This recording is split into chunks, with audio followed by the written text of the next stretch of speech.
Hello, everyone. We started alive.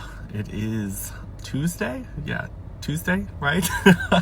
I hope everyone is doing well. I got out of work a little bit early to grab some coffee because I was feeling a little bit tired, but it's a bright, sunny day today, so that rain that was making me tired yesterday is gone, and now I'm just tired because I didn't sleep enough last night. But let's see if we can get Eric on, and then we will go ahead. Hello, I'm seeing everyone joining. Hello. How are you? I'm great. I'm trying to adjust my video and it might also just like fall down in the meantime, but we'll see.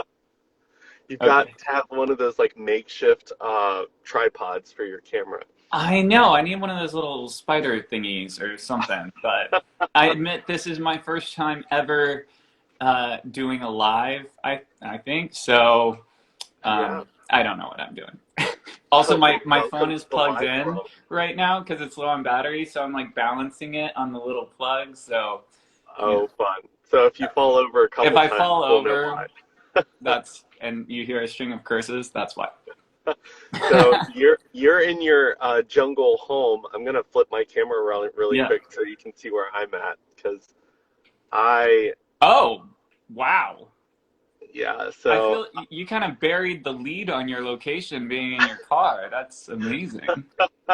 yeah, so as I was saying, when I move to the city, I'm probably going to have to start being more like you and bringing the plants indoors. But as of right now, I'm completely surrounded by them. That's fair. No, I am completely surrounded by them just so like I can show off some of my collection. This is a really big fiddle leaf fig. We've got a peace lily over here, split leaf Uh, philodendron. This is just one room though, and I will tell you, I had I don't know 3 plants in here when quarantine began last year, and both I and my fiance are just kind of crazy and couldn't stop. I mean, when you can't go outside, you might as well bring it indoors with you. That's exactly right. I saw the memes where they were like showing the prince where like he was looking really old, and it was like your plants looking outside when it was raining, and that's definitely my plants. I inherited mine. I was dating someone who was in the army, and they sent him to Italy. So he gave me his plants, and I've still Mm. got three that are alive. I had four at the beginning, one didn't make it, but Oh, oh my gosh, that's terrible. That's like, man, if that's the Dear John letter that you're having to write to him, like, your son is dead.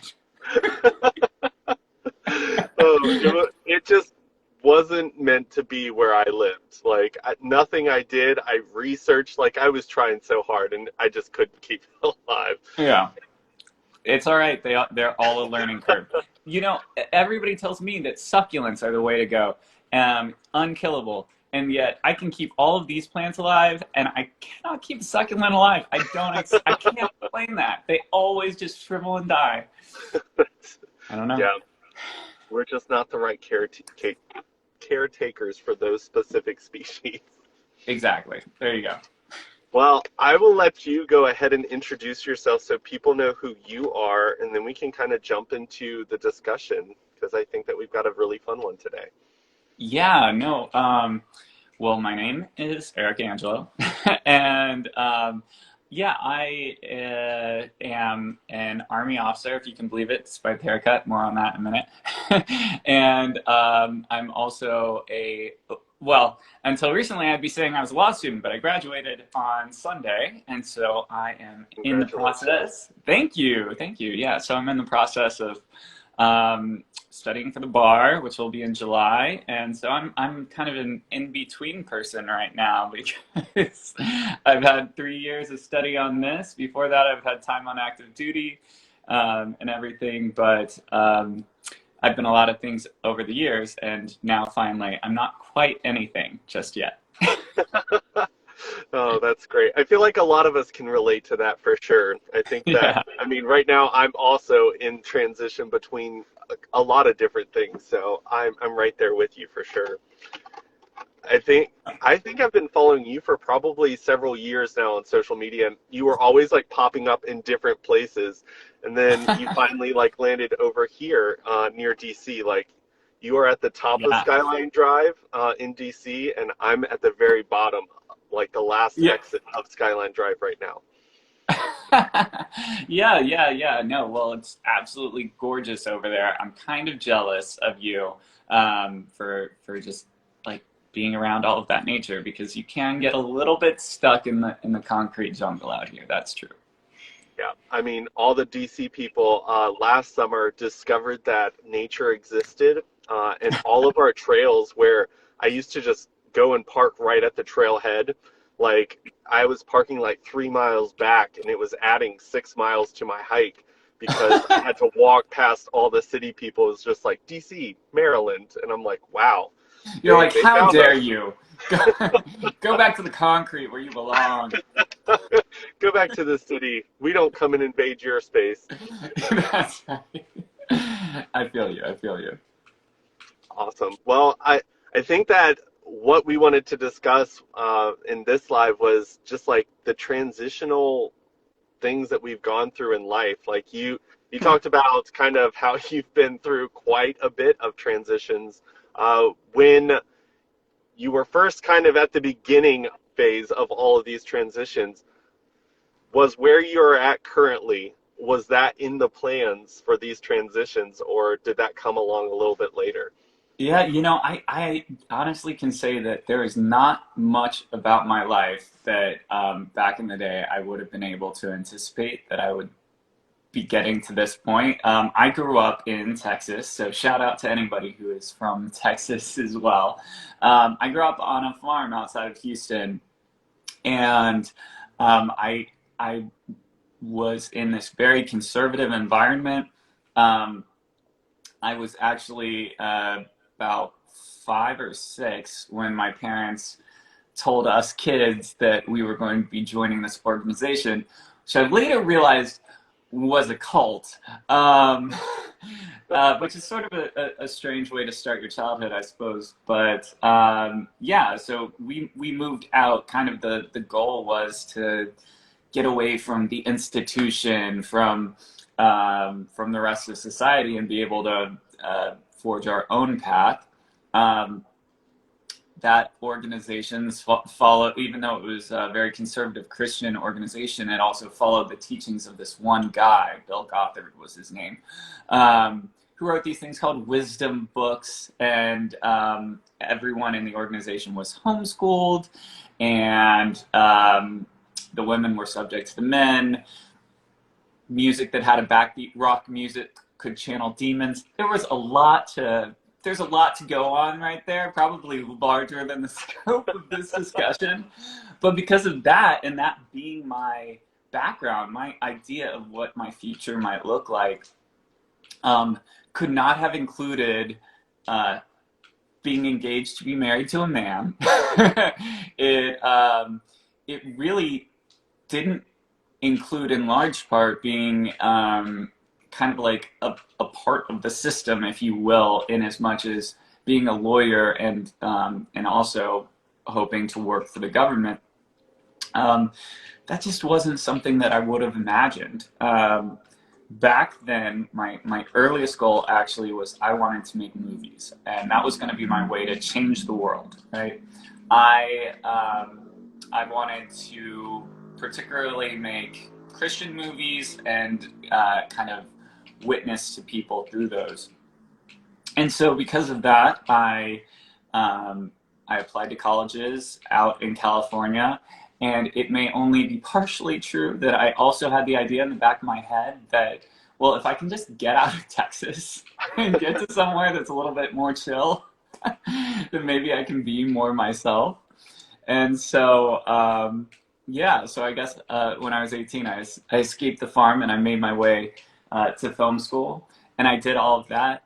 Um, I joined Army ROTC, and that was a way to pay for film school, but it was also something I wanted to do because I come from a military family and I've always wanted to find a way to serve. So I guess the through line throughout all of my reinvention over the years has been I wanted to find a way to be of service, right? I wanted to change the world and make it better. My ideas of how to do that have varied significantly depending on how deep in a cult I was. Yeah. And to be clear, LA's sort of a cult too. So I mean, we've talked in other lives where when it comes to like our identities, sometimes any type of group that you fall into kind of has like the goal and like like they're like this is the checklist of what you have to be to fit in with this group of people. And I would say like certain cities definitely like have that strong like this is how you have to be to succeed. Certain groups like the LGBT community can come on very strong sometimes when it comes to what is acceptable in our community. yeah. I think that it's definitely, especially if you grow up in a more conservative area and then you move to those spaces when you're just trying to fit in. I know that when I moved to different places, because I've lived in 8 different states now, every single time I was just like, how do I adapt? How do I fit in? How do I find friends? And it was And weird then because like eventually you every gave up and you're community is like, I'm gonna different. keep I'm just gonna do Instagram. No. Yep. You know what? Instagram will never leave me. It'll always be here. No, I mean, I even gave up on that for a little bit. So I think I think that that also became a cult because I was also creating content on YouTube and Instagram and Twitter when like all the YouTubers were starting to rise to the top. And even that kind of felt like I was part of a cult because like the type of trends that were being done, like if you weren't jumping in on the trends, your videos weren't getting any watch time and you just kind of disappeared. So even there, Oh, believe me, I mean I get that because now have you lived in LA or in California? I've been out there, but I have not lived out there. So I can relate to that a bit because I also in another one of my past lives I was a YouTuber, and so I did a program that was primarily like gay sex advice and lifestyle and those types of things. But it was also just being a YouTuber. So yeah, it's those challenges keeping up with all that. And LA can be especially, along with I think a few other cities, but LA can be especially culty on YouTube because they've got like the YouTube space there, and there's this like social hierarchy of you want to mix with the other popular YouTubers so that you can collaborate and get their followers and they get your followers, and it's this whole thing. I mean, it makes business sense, I guess, but it can feel a little bit dehumanizing. So there is that. Yeah. Yeah, so I restarted my platform. I got to the point where I was starting to get a lot of people showing up where I lived because I wasn't careful with how much information I shared. Oh my Uh, God! Wait, so I like where you live, like where you live now, or in Virginia, I wow, they were willing to drive out to Virginia. That's commitment. So yeah, it was scary, especially when you get the yeah. cops involved, and Oh my it's God. really just like the cops tell you that there's nothing that they can do, and I'm just like, oh wow. So I got scared. I just deleted everything. My intentions was to never come back. I had like really felt like I'd reached the hit like the max of what I could accomplish on a platform, but that was also I was young, didn't really have much value behind what I wanted to put in the world because, like you, I also want to be able to serve and create change. And really, my focus is LGBT. So when it comes to my content, when I started back up, it was because one of my friends had told me that like my content really meant something to him, and then he ended up passing away from suicide. And I was just like, I really wanted to still be out there and making change. So I started back up with a lot more like parameters and guidelines about what I would be posting, and then I Mm. also made sure that I was posting content that I was like me instead of Yeah. what I felt like YouTube wanted. And that's how I kind of fell into the type of videos I'm making now, and how I fell into these positive talks and bringing like people like yourself on. And I mean, I think that I've gotten to a better place. I've chosen what my core values are, and it's been going really well this time around. Not saying that there haven't been some stalkers trying to pop through, but I've protected myself a little bit better. But I know that you have kind of started a second channel because you've got it linked here on your Instagram, and it's got Yeah. one video on there now, which I thought was adorable. Yeah. No, I did just start a new channel, and it is going to be a little bit different from the past. The only video on there right now is me proposing to my fiance, and it is so what I did is for our proposal, I took him to the restaurant where we actually went on our first date in DC, which is right along the National Mall. And then I we hopped on a scooter and rode down the mall. And I had set up. He's in the gay men's chorus of DC, so I'd set up with some of his friends who were also in the chorus to be waiting at the foot of the Lincoln Memorial. And we had the whole sound system, some lights set up, bubble machine. The bubble machine's key, all right, for any romantic endeavor. And yeah, so I ran up and sang him a song and asked him to marry me. So that is the first video on our channel. But we are going to be making a lot more videos, and they'll probably be pretty broad. We'll try to do some comedy, some kind of like gay lifestyle and advice type of stuff, similar to what I used to do. And who knows? Maybe once I'm barred, we can do legal advice too. But for now, maybe not. Yeah. Yeah. So please go subscribe to the channel and look out for the new videos that'll be up soon. Yeah. I mean, I absolutely love the idea of LGBT content being created. I also love when like couples actually get out there and do stuff, because I feel like there's not a lot of examples for the gay community to see. And for me, even like as I was starting to accept myself for being gay, like I still struggled with the image of seeing myself getting married to another person. Like I Yeah. would still like have dreams where there's a girl in a white dress, and I'm just like, wait, I'm so confused. Why am I And then dreaming you about look in the this? mirror and that girl is you.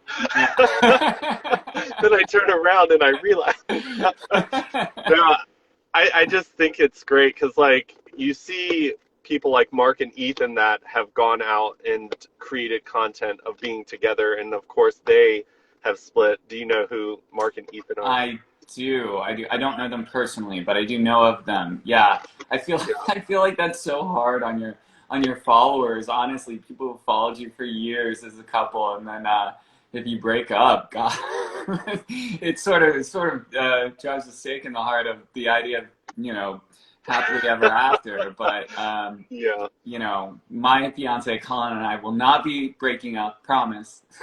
Pinky promise. So We'll give you hope. Just follow us. yeah, exactly. And honestly, that is part of it. That's a big part of it, is trying to be the person that your younger self would have needed, right? Like, there's a lot of different ways to apply that sort of advice, but I think all of us would be happier if we try to be the person that our younger self could have needed. And it will change over the course of your life what that looks like to you, and your opinion maybe on what your younger self might have needed. Probably 40-year-old me will look back at 31-year-old me now and be like, oh, he didn't even know what he needed. Yeah. But yeah, no, trying to be that for other people too is just I think important. So Colin and I at least can go to show that it is possible to find true love in the gay community, and to also kind of hopefully have a happily ever after of sorts. Yeah. I think that that's amazing, and maybe one day that will be something I discover. It's a little bit harder for me when I live in the middle of nowhere, and like you pull up any dating app and you see the closest person is 100 miles away, and you're like, that's the one. Yeah.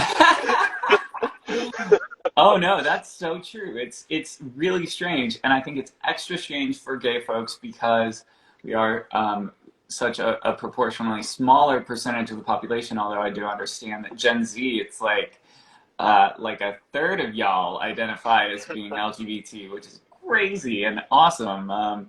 So maybe y'all have more prospects than us older generation do, but yeah, but you kind of like rely on dating apps and or queer spaces to meet people. And if there aren't any queer spaces where you are, and the dating apps are like, well, the nearest person's 100 miles away, yeah, I imagine that that makes it harder.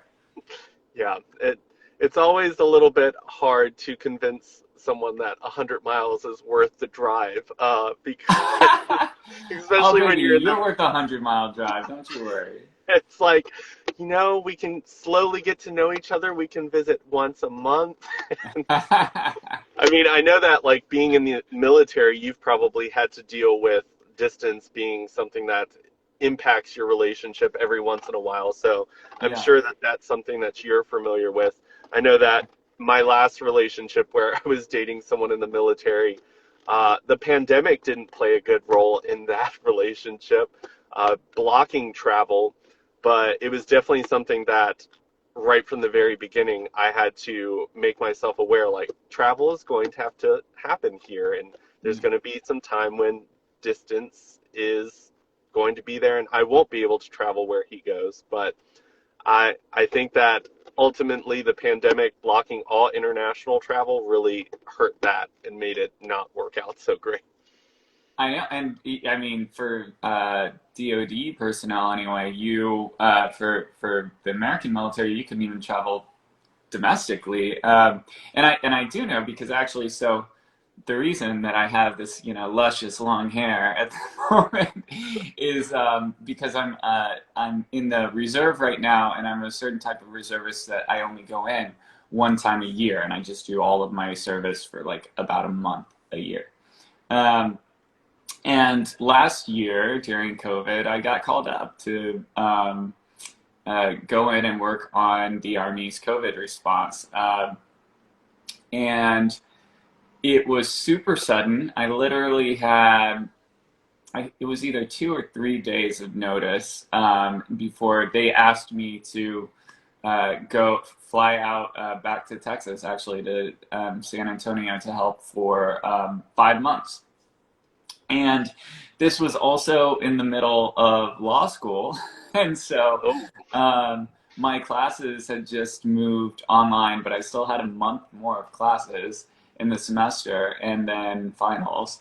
And and I was out in San Antonio instead of like doing all of the studying that I needed to be doing. Um, and somehow I did pass all of my classes, but but even over Zoom and even in the middle of being on active duty. But that type of distance is incredibly difficult. I was actually really lucky because they ended up not. Wasn't really that they didn't need me anymore. It was more that they messed up my orders and they couldn't pay me anymore, so they had to send me home.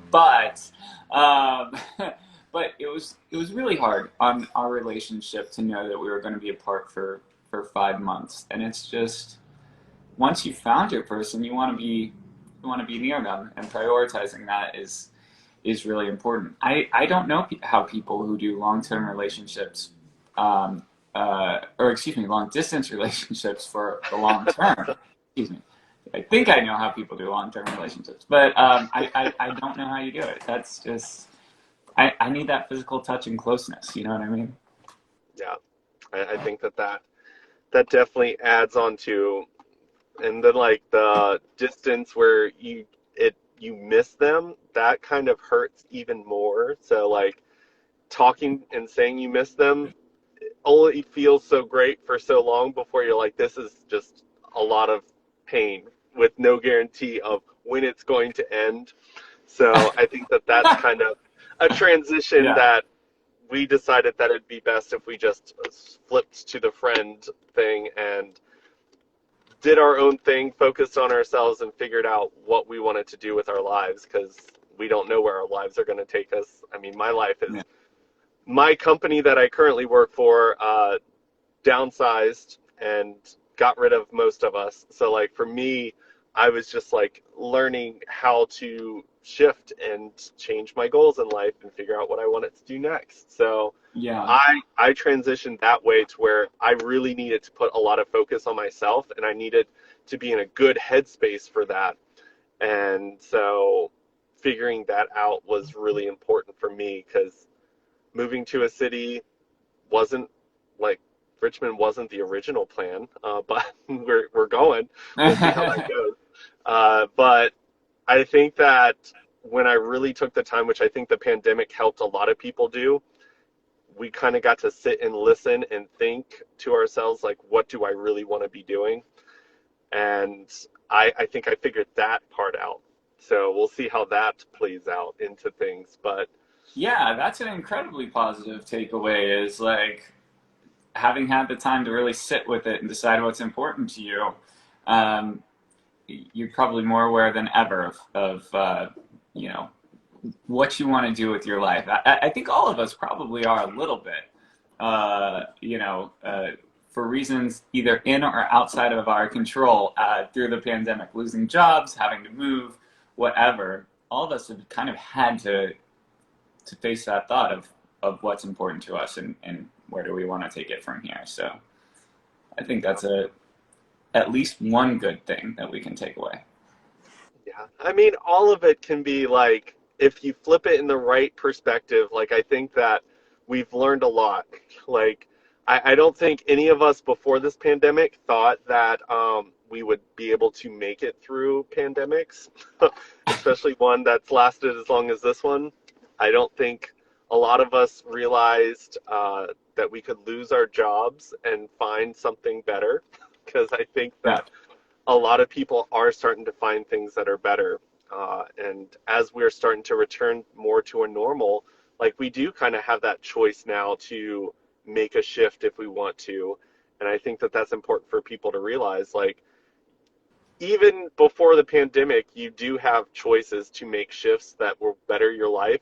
Sometimes it takes a pandemic forcing you to make choices, but at the end of the day, every single day you have that option to make a shift that will better your life, put you more on a path that feels more harmonious with everything that you want to do in Yeah. life.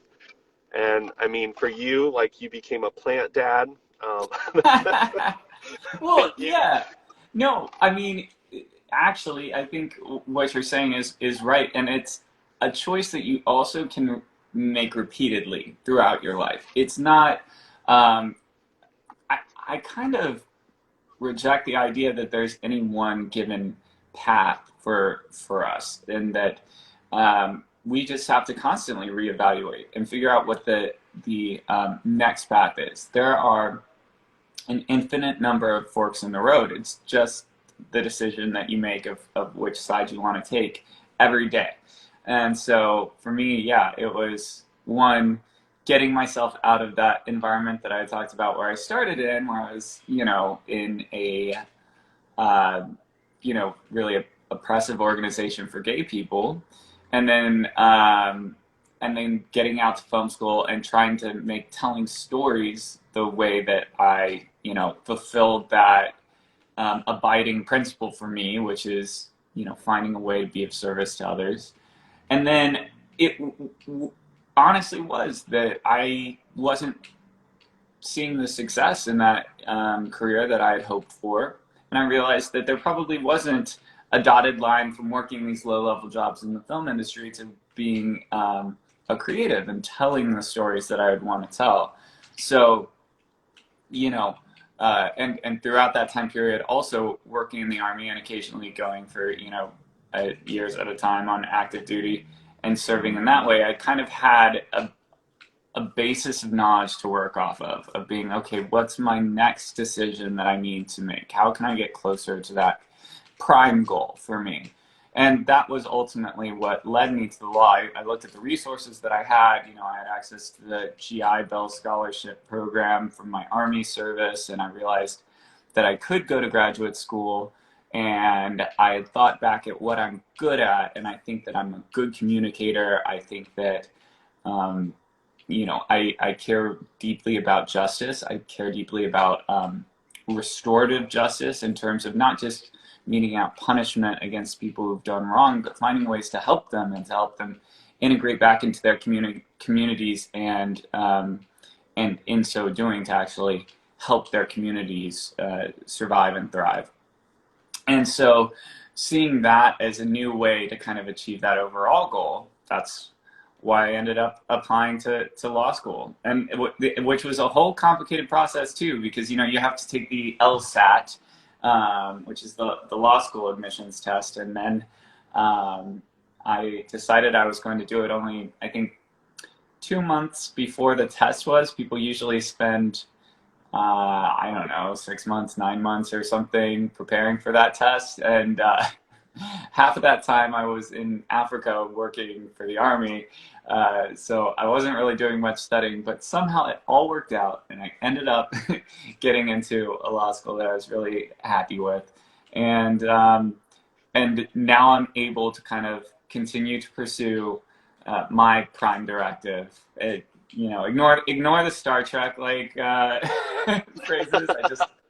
I love that stuff, but but I was able to find a new way, and it was just a series of choosing those different forks in the road. And I encourage everybody to do that, because I think the only really sad thing is when you stay on one path because of the it's called a sunken cost fallacy, right? It's where I put too much into this to walk away now. But if you put so much into something, one, it's probably a transferable skill. You probably learn something that's worthwhile. But even if it isn't transferable, why are you still spending, your time, your energy, money, whatever it is, on something that isn't doing it for you, and when another path in life could? So being willing to make that decision, really important, and it's been really great for me. Yeah. I mean, for me personally, the nice thing is, with coaching, everything I do gave me knowledge to use later on in life, but I kind of learned that as we get older, we're not starting over from step zero. I think that a lot of people feel like when they jump to a new, completely different job or career path, that they're starting from zero. But what they don't realize is that all those years of experience, whether it's relationship building, whether it's skill building, all of that puts you on step 20 at any new business that you jump onto. And even with my company that I'm currently working on, my YouTube channel, editing videos, that played a big role in my success with this company, because I was doing that already. It was something I did because I loved doing that. And then it played a really beneficial role for me succeeding at my current job. And then jumping into my coaching that I'm doing now. When I was working with my own coach, I was talking to her because she was giving me ideas for starting my own coaching program. And I was really stressing myself out because I didn't have the skill sets that she had or the connections that she had. And she's like, why are you looking at the things that I have and comparing yourself to it and thinking you're not going to be successful? She's like, I have to pay people to do half of the things that you can do naturally. And she's like, and you're good at it. So focus on those things and pay the people to do the other things for you that you don't know how to do. And I'm sitting there wow. So I just had to flip around and look at everything that I've collected in my lifetime and realize that, hey, I've got a lot of tools over here to use. And it wasn't starting over. And I told my company that I'm leaving in July, I was like, I feel like it's graduation. I've graduated from this company because I've gained so much knowledge from having this job that I feel like it was everything that I needed to jump into exactly what I wanted to be doing in life. And as you were kind of saying, you did lots of different things and collected lots of pieces, and it just took like looking at, okay, what skill sets did I gain in life that I can use? What types of resources do I have from all the things that I'm currently doing or have done in the past? And how can I apply these to get me to that? What did you say? Like you used the Star Trek Prime Directive. yeah, your My prime Prime directive. Directive. I don't Yeah. watch Star Trek or Star Wars, Ah, but I'm nerdy in a all lot right. of other ways. I'm gonna send you a list of where to start. What? No, yeah, I think that that's right. And the other, another thing that can be beneficial is recognizing the areas in life that it matters to you to be good at, and the areas of life that it doesn't matter how good you are at something. It just matters whether or not you enjoy doing it. Like, I care a lot about serving other people, but I also care about living a life that, you know, if I, you know, were to look back out on my deathbed, I could be like, well, you know, shame I'm dying, but I did the damn thing, right? I really enjoyed it. Yeah. So, for example, I am, in my opinion, not a particularly good painter, but I really like painting. You know, it's like I do it because it's relaxing to me. It's rewarding when I finish something. It's just, you know, fun, and it keeps me creatively engaged, even when I'm working on something law related that is not particularly creative. And so I enjoy doing it. And I would not expect anybody else to ever need to buy my paintings. This will not hold up in a capitalist economy as like a good use of my time. But it's good for me. It makes my life better. And so figuring out those areas where it's important to be good and the areas where it's okay to be not is also okay. And that's not just like painting where it doesn't matter. It's like there are probably parts of your professional life, like the advice that you got, where you don't have to be the best at them. Just find the best team, you know, find the people that can help you fill those gaps. And that's fine. Yeah. I mean, for me personally, I'm the type of person that I really enjoy meeting new people.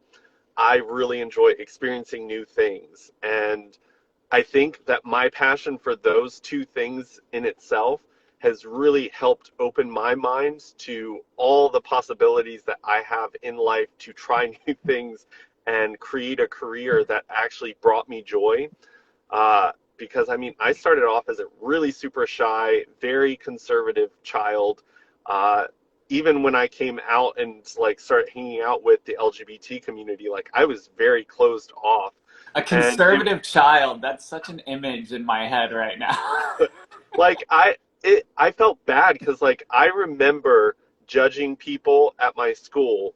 Like it took my teachers pairing me up with like the gothic looking people for me to realize that they were actually really good people that I Yeah. actually related to more so than the people I was hanging out with at church. And like I felt like I could actually be myself. And I think that that's how a lot of us get stuck in little traps because we're in a community and we think that that's our community. And even if you don't feel right about it, like it takes kind of meeting new people that you wouldn't think that you would really get along with to unlock the part of you that was just sitting there struggling to get out. And I've just been to the point where now, like, I remember when it came to like my Christian background, like when people would send nudity out into the world, I was just like so judgmental of it. And then I started talking to people about it. I've gotten in trouble with that, so maybe I should have been a little bit more conservative there. But I think that when it comes to that type of stuff, like I've become more comfortable with my body by talking to people who are more outgoing and free spirited when it comes to sharing their body. Like, I still, when it comes to my body, I don't share it publicly like that. but I've kind of removed that judgment filter for people that do, because now I realize that not everyone views their body the same way as others. Some celebrate it by sharing it, and that's perfectly okay. And Yeah. the more people I meet, the more my eyes keep getting opened, and I hope that I create a space that lets people know that I'm perfectly okay with having my understanding of the world like judged and criticized, so that I can break those walls down and really learn more. Because I mean, there are things that I would have never been comfortable with doing before, whereas now, because I've experienced certain people and certain like circumstances in life where I'm like, oh, it's not bad. And I think that that's important. I mean, even jumping out of an airplane was not on my to-do list of things I wanted to do. My dad bought it for us for Christmas, and I was like, you know what? I'm just going to do it. And I ended up loving it, and it Oh my God. opened up the door for more people in my life that love doing like whitewater rafting and rock climbing and all these different things that I've always wanted to do. And I think that just allowing myself to try things that may be out of my comfort zone has helped me like gain more knowledge of who I am as a person. Yeah. Well, somebody commented down here earlier that joy is the most important part, and I think they were talking about, kind of generally jobs and all and this other stuff like being bad at painting but still doing it. But being willing to open yourself up like that to things that you might not have understood to bring you joy is a huge source of joy. Like it's joy missed if you aren't willing to be open to a huge variety of other things. And probably looking at things that you hadn't considered, but that bring other people joy, is a great way to find that for yourself as well. I mean, there are definitely some things out there that bring other people joy that are not for me, but Yeah. I mean, I'm willing to try things when people bring it up as something that I should try.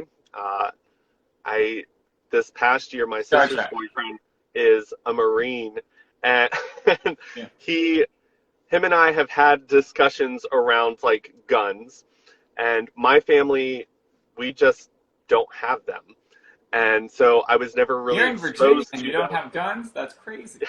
Yeah, right.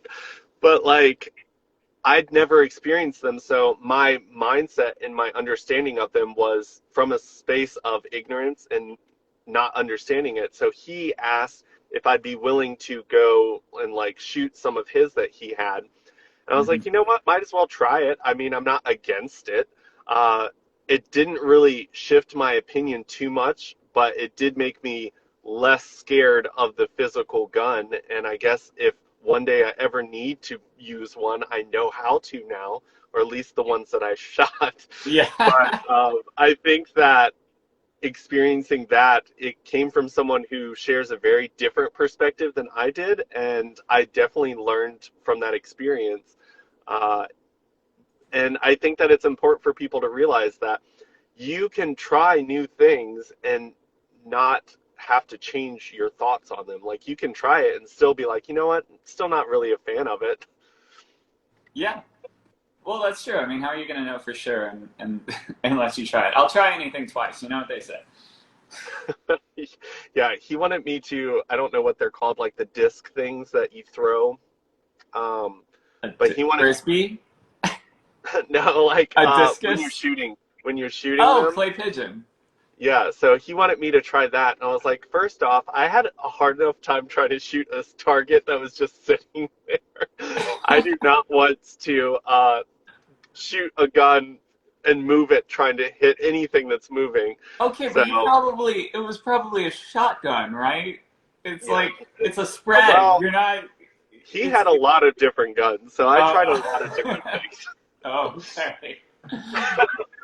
Yeah, I don't know. Back in the day, I'm not such a fan of weapons anymore. But back in the day, I used to enjoy. But you know what? This actually goes to show the inverse of what I was saying earlier. That it's okay to do things that you're not good at if they bring you joy.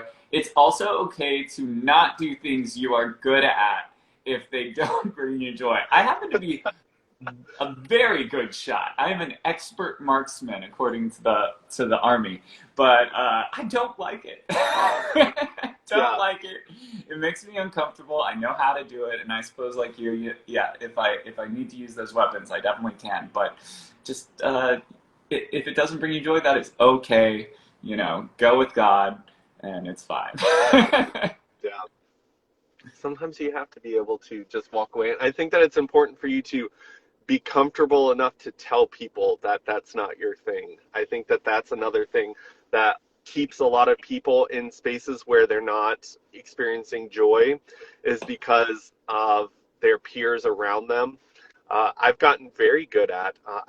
I was in a relationship where I was scared to death. We were talking about this in yesterday's live, where I was scared to death to share my opinion if it was opposing my boyfriend's opinion. But Oh, now I'm just like, I don't like that. Don't like that kind of food. Don't like that kind of movie. Don't like that kind of activity. And even like, I learned that when it came to like your sex life, which I was super awkward talking about before because I just wasn't comfortable until I got a job as the prep coordinator for the state of Virginia. And we had to talk about sex and I had to be pretty comfortable with it. important. And when I became comfortable with talking about it, then I could be like, I don't like that. And the more you find your voice and your ability to say, I don't like that. Like, I think that the more you start to kind of like move your like arrow in the direction that you really want to go in life, and don't let people scare you into like doing tons of stuff that you don't enjoy doing. Like we said, try some things. If it's something like, if your significant other loves something, it's okay to put yourself through some stuff that you don't love for them just because it's something that they enjoy. But Yeah. I mean, for me personally, like in those types of situations, like it brings me joy seeing someone I love enjoying themselves. I'm not enjoying the activity, I'm enjoying them enjoying the activity. But in life in general, I've Yeah. kind of found my voice to say, I don't really want to do that. I mean, I think sex may be improv and it is sometimes improv comedy, but it still doesn't necessarily require a yes and. Like, it's okay. You can be no. You can just say no. It's fine. It's improv and comedy. Perfect. Yeah. Got lots of stuff to look forward to. No, Awesome. like I actually have a YouTube video where I was kind of, because this was where people were starting to pressure me into thinking that I needed to talk about certain topics in my YouTube video. And I was so uncomfortable talking about sex.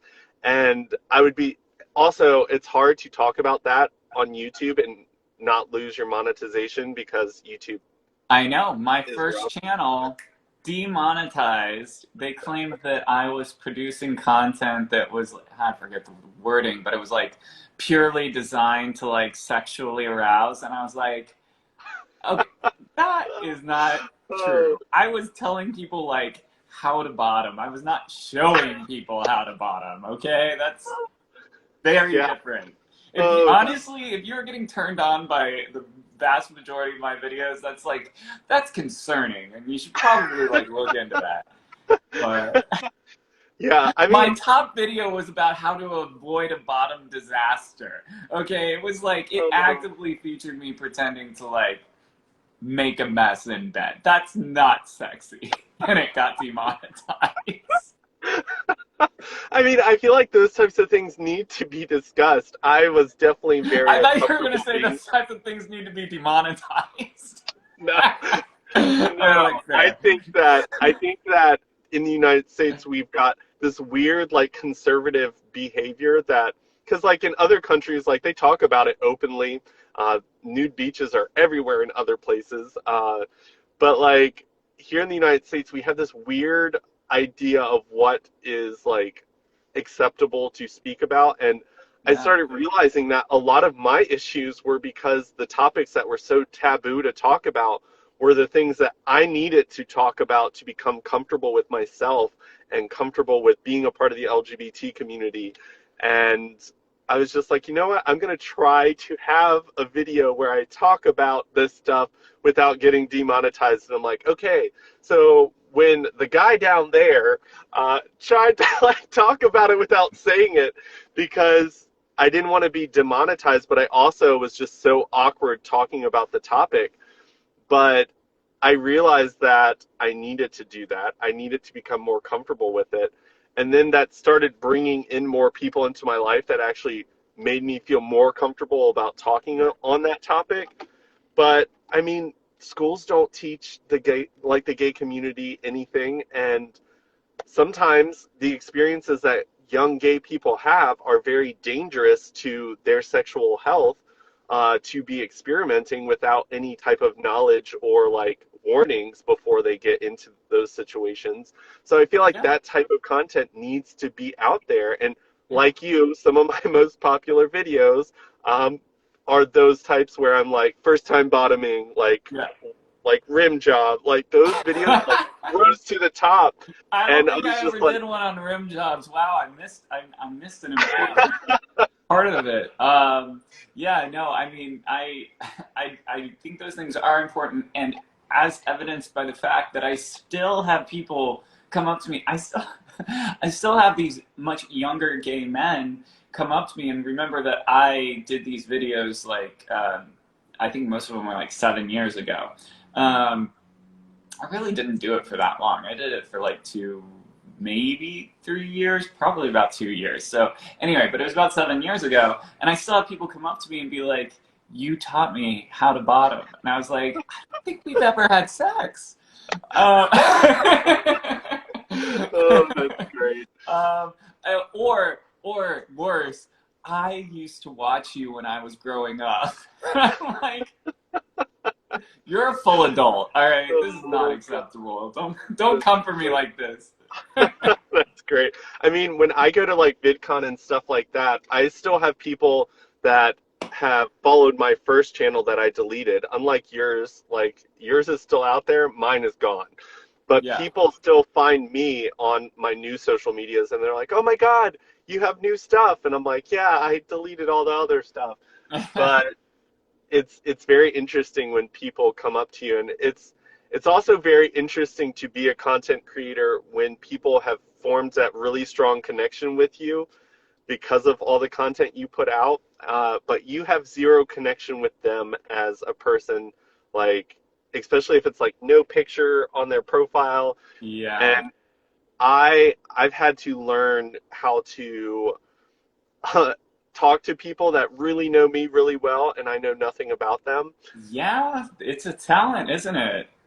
It's I was very awkward in the beginning phases of when people start recognizing me in public because I pretended I wasn't me lots of times, which probably didn't make them a fan of me anymore. But I was just a very awkward person, and I mean it's different talking to a camera, and I had to get better at that. It But I'm is, and yet after I think it was after my first like successful video where I think I got more than 100,000 views or something. I started having mini panic, which I have anxiety anyway, but I started having mini panic attacks when I would be filming these, sitting alone in my apartment, just talking to a camera because I was like, what if 100,000 people see this video that I'm making right now? This is like a lot of pressure.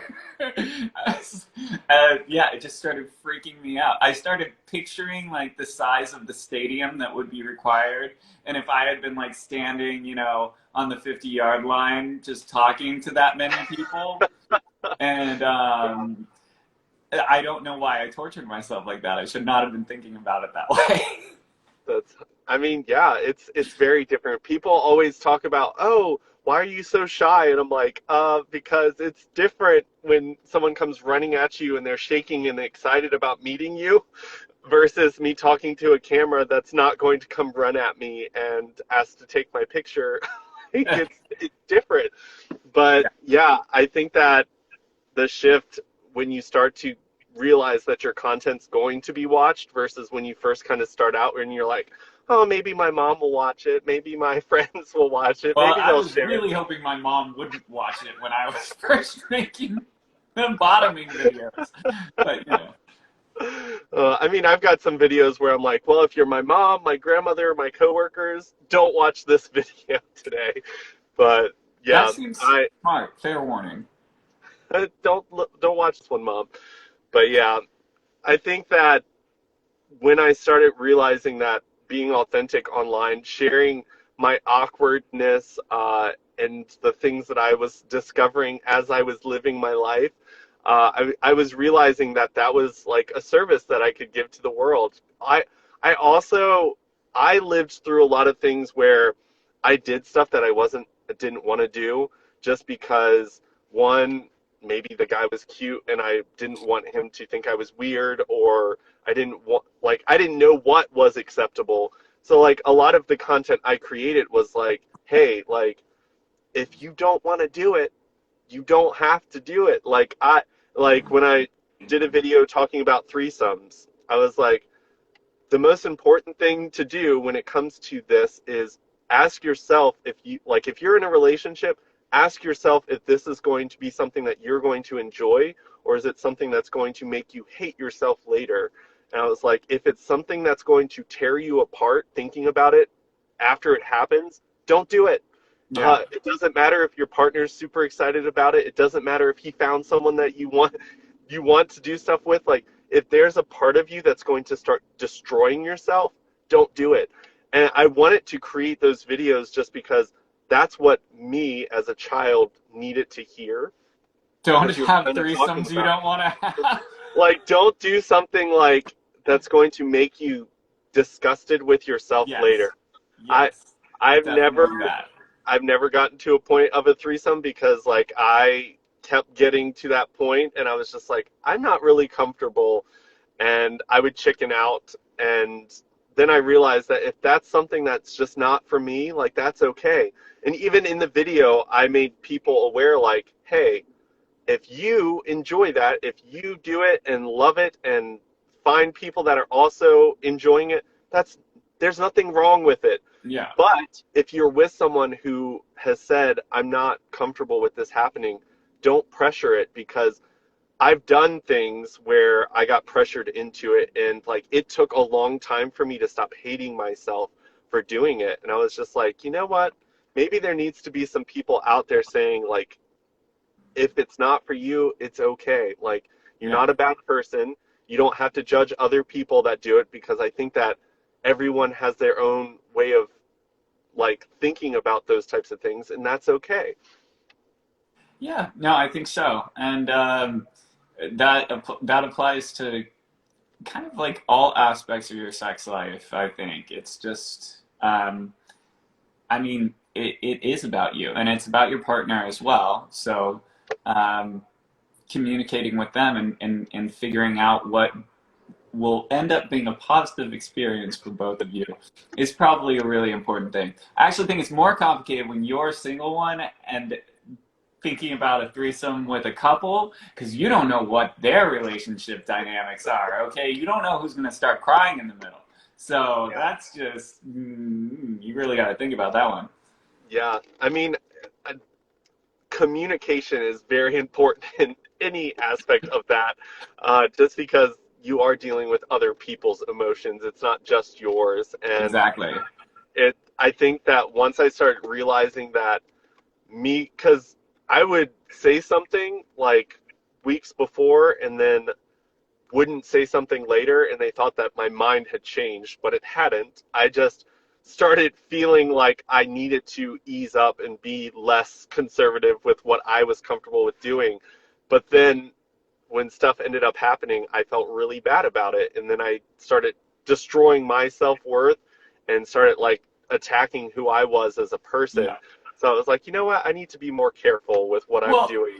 it's what you got. I think you got to think about it. Is this skydiving or is this like violating myself? Because like you said, like branching out, trying new things that you might actually really enjoy. That's great. Go skydiving. And that could be some sexual things. but yeah, but most people, well, I was about to say most people probably don't walk away from skydiving traumatized, but that might not be right. So Well, maybe it's a close analogy. Maybe think, is this uh, skydiving going to be revelatory for me, or am I going to be traumatized? yeah.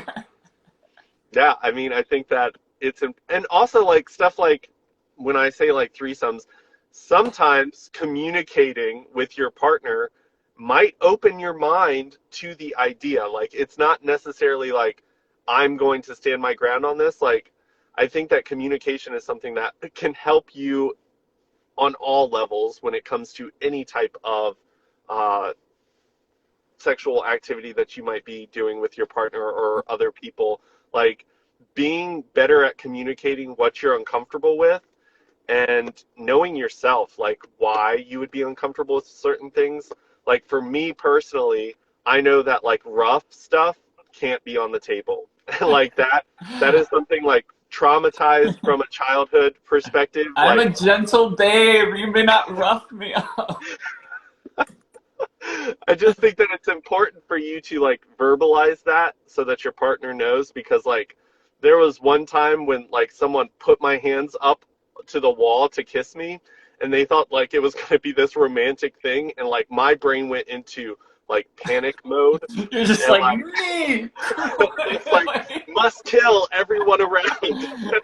I was just like, and instead of communicating that to my partner at that time, like I shut down and pushed him out. When at that time, he probably needed an explanation for why I pushed him away and was instantly not interested in doing anything.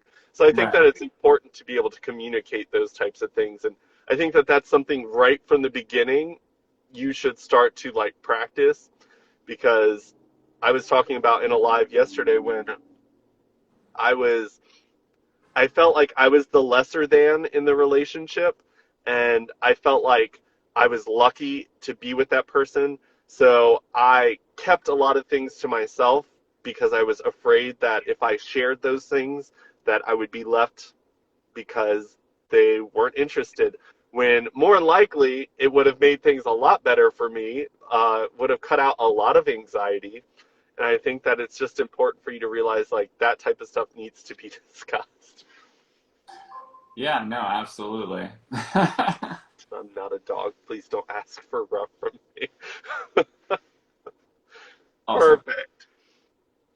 Well, I see that we have come up to the hour, so we've had quite the conversation all over the place, but it was Yeah. good. Was there anything that you would kind of like to leave as like an ending note for the people that are watching? Yeah, well, I think that if I could sum up our conversation, it's to always have a reason for what you're doing, whether or not that's your career or the things that you just pursue on your own in life, and never be afraid to make a change. I mean, if there's one thing we've discussed today that it's been most central to my life, it's not being afraid of change. None of the things I've done, not from being an army officer or a stripper or selling those like manual food processors at grocery stores. Did that job too. Like all of these things were beneficial to me. I learned from them. But being aware of when the time was to pivot and do something else and take that knowledge and put it in a new direction, you know, that's the key. And only you can decide uh, what the right decision is and when the right time is to move on to something new. Yeah, I'm definitely one of those people that sometimes life has to push me out of something that I'm in. I'll be like, I hate this job, and I will not take the time to like push myself out. And then sometimes life is just like, ha, good luck. So pivoting is great. Understand that when you're not comfortable with something, don't let the fear of change keep you in a place that's not right for you. Absolutely. And I mean, I have enjoyed this conversation. I've enjoyed like watching your journey from afar, but I'm glad that you jumped on this live with me and allowed me to take your live virginity on Instagram. But when it comes to like the content and stuff that you're putting out with your new channel, I'm looking forward to that. I think that it's phenomenal. Don't delete the old stuff because it's always fun to look back on that and laugh. No, I won't. Uh, so thank you for doing this live. You're a phenomenal person, and I'm looking forward to seeing what you end up doing next in life. Hey, well, thanks so much, man. I'll be sure to talk to you soon, and thanks everyone for watching as well. Have a good one. You too. Bye. Bye.